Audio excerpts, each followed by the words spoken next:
एक बहुत ही बड़ा गांव था जो कि पहाड़ों में बसा था। उसी गांव में एक किसान रघु रहता था। वह अपने परिवार के साथ रहता था। रघु मेहनती और ईमानदार इंसान था। उसकी रोजी रोटी खेती और पशुपालन पर निर्भर थी। उसके पास बहुत सारी बैल और गाय थी, लेकिन उसका सबसे प्रिय बैल भोलू था। भोलू जो कि गांव का सबसे ताकतवर बैल था। वहीं गांव के बाजू में एक घना जंगल था जिसमें कई जंगली जानवर रहते थे। आमतौर पर गांव के लोग जंगल के पास जाते नहीं थे क्योंकि वहाँ खूंखार बाघ रहता था जो कि शिकार दिखते ही झपट लेता था। वह खूंखार बाघ रात के अंधेरे में जाकर गांव के पालतू प्राणियों पर हमला करता था और उसे खा जाता था। धीरे धीरे गांव में बाघ की चर्चा होने लगी। बाघ का आतंक बहुत बढ़ गया था। गांव में डर का माहौल था। एक दिन दोनों अपने घर में बैठे थे और तभी उसकी पत्नी बोलती है, आप इतने चिंतित टेंशन में क्यों लग रहे हो? क्या हुआ है आपको आज? शिकारी बाघ गांव में आ चुका है, सभी जानवरों को मार रहा है। तभी रामू की पत्नी कहती है, आप चिंतित मत होइए क्योंकि हमारा भोलू बहुत ही होशियार बैल है। हाँ वो तो है, लेकिन हमें भोलू की सुरक्षा के लिए कुछ ना कुछ करना तो होगा। कब तक ऐसा चलते रहना पड़ेगा? ठीक है, आपको जो करना है कीजिए। एक दिन की बात है। सूरज ढल रहा था। रघु अपने खेत में काम कर रहा था और उसी के साथ भोलू भी था। तभी वहाँ पे अचानक झाड़ियों में से सरसराहट की आवाज़ें आने लगी। रामू चौंक गया और जैसे ही उसने झाड़ियों की तरफ देखा, वह देखता है कि उसी के सामने खूंखार शेर आ गया। वह बहुत ही घबरा गया और सारे गांव वाले भी दौड़ आए रामू की ओर। फिर सभी गांव वाले भी आ चुके थे और शेर भी धीरे धीरे भोलू की ओर बढ़ने लगा। गांव के सभी लोग भी आ तो चुके थे, लेकिन सभी की हिम्मत नहीं हो रही थी इनके सामने जाने की और इन्हें रोकने की हिम्मत।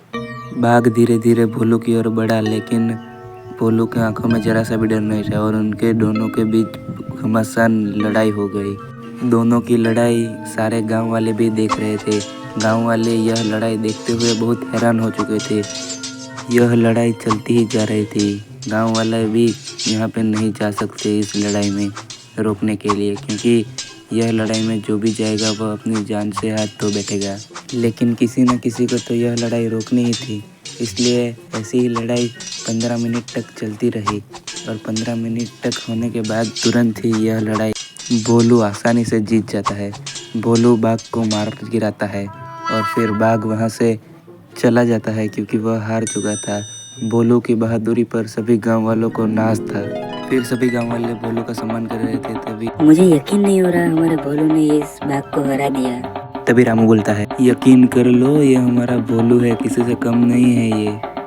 हाँ, आपने बिल्कुल सही कहा, यह हमारा बहादुर भोलू है।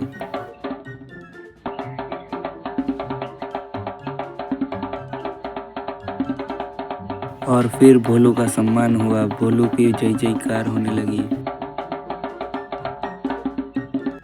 अब जंगल में जिस बाघ को भोलू ने पीटा था, उसका भाई बहुत गुस्से से लाल हो चुका था।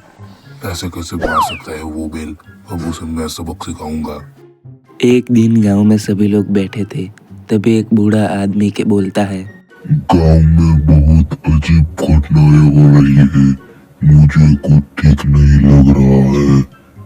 तभी जेठालाल कहता है, हाँ आप बिल्कुल सही कह रहे हैं, मेरे खेत में भी मैंने शेर के पंजे देखे हैं।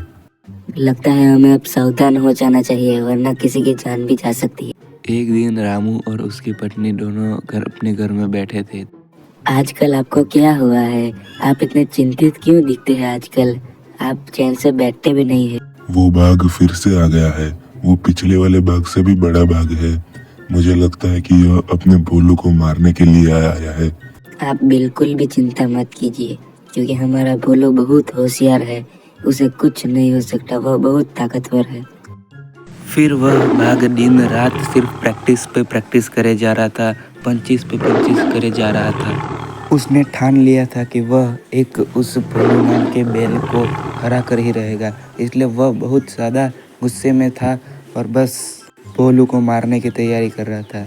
एक दिन वह गांव में रात को बाघ अब गांव में आ चुका था। वह भोलू को ढूंढ रहा था। फिर गांव में एक दिन सरपंच जी सभा करते। भाई रामू, वह बाघ फिर से आ चुका है, सभी जानवरों का शिकार कर रहा है। हाँ, आपने सही कहा, वह फिर से आ चुका है। वह मेरे भोलू से बदला लेने आया है। पिछली बार उसको हरा दिया था, इसलिए वह बदला लेने आया है इस बार। हमें चौकन्ना रहना होगा, उससे बचना होगा। चांदनी रात थी, रामू सोया हुआ था कि तभी झाड़ियों में से शेर की गरजने की आवाज आई। रामू तुरंत उठ गया और जल्दी से भोलू की ओर गया। तभी उसने देखा कि वही शेर फिर से आ चुका था। रामू भी चिल्लाने लगा, बचाओ बचाओ, हमारे भोलू को खाने शेर आ चुका है, बचाओ। तुरंत सभी गांव वाले वहां पहुंच गए। यह दृश्य देख चौंक गए थे। सब अब डर गए थे क्योंकि यह रात के अंधेरे में यह भयानक दृश्य देखने मिला। और एक बार फिर से भोलू और उस खूंखार शेर के बीच लड़ाई हो गई। इस बार रामू और रामू की पत्नी भी थी, वह भी देख रहे थे इस लड़ाई को। सब डर गए थे। रामू वहां पे जाने ही वाला था, लेकिन उसने पत्नी ने रोक लिया था। अब कुछ नहीं कर सकते थे वह सब। बाघ इस बार भी दर्द से चिल्ला चुका था, लेकिन वह हार नहीं मानता है और भोलू की पीठ पे अपने पंजे लगाता है, जिससे भोलू की पीठ को चीर देता है। लेकिन अपना भोलू भी कम नहीं था, उसने भी अपनी पूरी ताकत से बाघ को नीचे पटक दिया। वह खून से लथपथ हो चुका था, लेकिन उसने बाघ को हरा ही दिया। बाघ इस बार भी हार कर अपने जंगल में चला गया। बाघ बुरी तरह से घायल हो चुका था। गांव वालों ने फिर से भोलू की पूजा की। उन्होंने बाघ से भी ताकतवर भोलू को बताया और तो और भोलू के लिए विशेष भोजन तैयार किया। और सभी लोग फिर से एक बार जश्न मनाते हुए सब लोग नाचने लगे खुशी से।